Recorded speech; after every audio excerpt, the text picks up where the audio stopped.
हर हर महादेव दोस्तों, मैं नवनीता वशिष्ठ। आज सावन के दूसरे शुक्रवार की सभी को हार्दिक शुभकामनाएं। जिनको भी पैसे की तंगी है, कोई मनोकामना पूर्ण नहीं हो रही, या बहुत समय से बहुत सारी उलझने एक के बाद एक जीवन में आई चले जा रही है, कोई भी रास्ता, कोई भी सुझाव आपको दिखाई नहीं दे रहा, तो आज विशेष रूप से माँ भगवती की पूजा आराधना करने का श्रेष्ठ दिन है।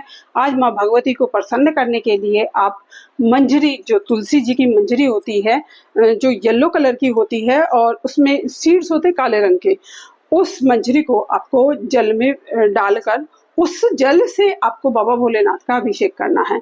अब शिव पुराण में ये साक्षात लिखा हुआ है, उमा संहिता में भी ये लिखा हुआ है, विंध्येश्वर संहिता में भी ये सब लिखा हुआ है कि तुलसी की मंजरी, तुलसी से अगर शिवलिंग का अभिषेक किया जाता है तो आपकी जो भी मनोकामना है, जो रुकी हुई अटकी हुई मनोकामना है, वो भी पूर्ण होनी शुरू हो जाती है। बहुत ही श्रेष्ठ ये उपाय है।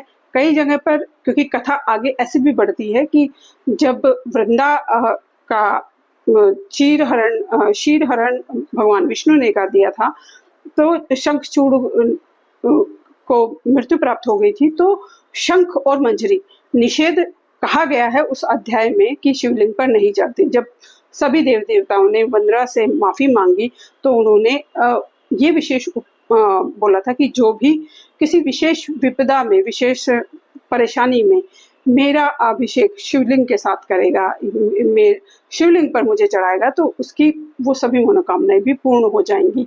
ये वृंदा का आशीर्वाद है, वृंदा जो तुलसी बन गई थी फिर बाद में। और इसी का ही एक ये है कि जब आपके कोई काम नहीं बन रहे हो, बहुत रुकावटें आ रही हो, तो आप शिवलिंग का, जो शिवलिंग पर माँ का हस्त कमल है, वहां पर तुलसी चढ़ा सकते हैं। वहां पर तुलसी की मंजरी से माँ का अभिषेक कर सकते हैं और शिवलिंग का अभिषेक भी आप कर सकते हैं। तो किसी भी मनोकामना की पूर्ति के लिए आप ये उपाय कर सकते हैं। कुछ कथाएं ऐसी हैं कि शिवलिंग पर भी, ये गणेश जी पर भी तुलसी नहीं चढ़ती है, क्योंकि ऐसी कथा है कि जब तुलसी जी का विवाह का प्रस्ताव गणेश जी के पास गया था, तो गणेश जी ने विवाह करने से मना कर दिया था। तो तुलसी माँ ने ऐसे कहा था कि मैं अब इनकी पूजा और इनकी कोई भी प्रिय वस्तु अपने ऊपर धारण नहीं करूंगी, और मेरी कोई प्रिय वस्तु गणेश जी पर कोई भी धारण करेगा तो वो मेरे कोप का भागी होगा। तो इसलिए भी एक ये कथा है। लेकिन ऐसा ये जो कथाएं हैं, ये उपनिषद और उनसे निकली हुई कथाएं हैं। इनका कोई मतलब हर एक काल और मनवंतर में अलग अलग कथाएं, अलग अलग भाव एक साथ जुड़े हुए होते हैं। तो अगर आपका भाव है, आप ऐसा करना चाहते हैं तो आप कर सकते हैं, और अगर आपका भाव नहीं है, आप नहीं करना चाहते, तो आप नहीं भी कर सकते। इसमें विवाद वाली, या इसमें आप गलत हो मैं ठीक हूँ, या मैं ठीक हूँ आप गलत हो, ऐसा वाला कोई भाव नहीं है। जस्ट सिर्फ भाव की बात है। अगर आप चाहते हैं कि ऐसी कुछ मनोकामनाएं विशेष हों जो आपकी पूरी हो जाएं, तो आप ये कर सकते हैं।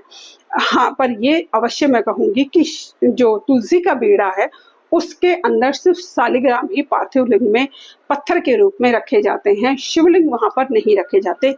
वो निषेध है, क्योंकि वृंदा के पैरों में शिवलिंग नहीं रखे जाते।